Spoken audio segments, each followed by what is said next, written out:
After hosting a family gathering, I arranged for my kids to stay with my parents during the holiday season. Shockingly, those heartless individuals left them alone in the house for 3 days. When I confronted them, their response was icy. "We abandoned them, just as you abandoned us when we needed money to settle a debt." My father hissed the words with venom. I immediately retrieved my children, and the following day he showed up groveling, practically on his knees.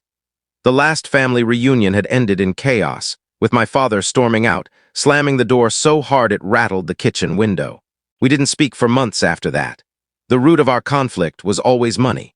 It began when I relocated 20 miles away to a nicer apartment in a different part of Springfield, Illinois, after securing a better-paying job. My wife, Emily, encouraged me to mend things, hoping a holiday gathering could ease the strain. Hesitantly, I invited everyone: my parents, my cousin Mark, and even my father's elusive brother, James.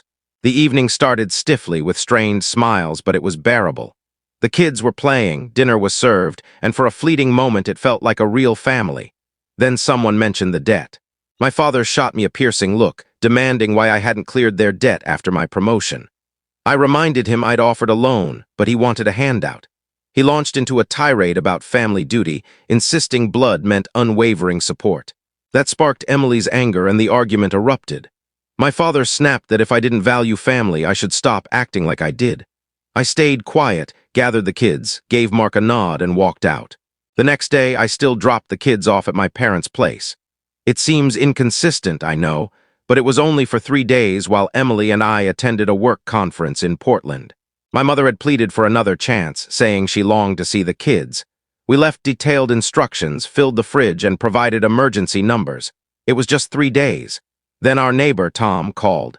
Tom, a retired man from across the street who usually talked about mundane things, sounded urgent.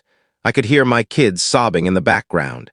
"Did you know your children are alone?" he asked. Emily thought it was a prank until reality sank in. We booked the earliest flight back. Emily was in tears the entire journey. When we arrived, the kids rushed to us, scared, hungry, and bewildered. The house was cold, dark, and deserted. Moldy food sat on the table. No note, no explanation.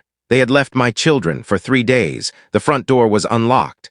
My daughter's shoes were drenched in something unidentifiable. Crumbs were scattered across the floor. The TV was off.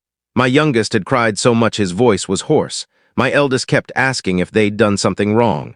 Emily fought back tears as she packed their bags. In the upcoming short video, catch the complete story with the channel link provided below.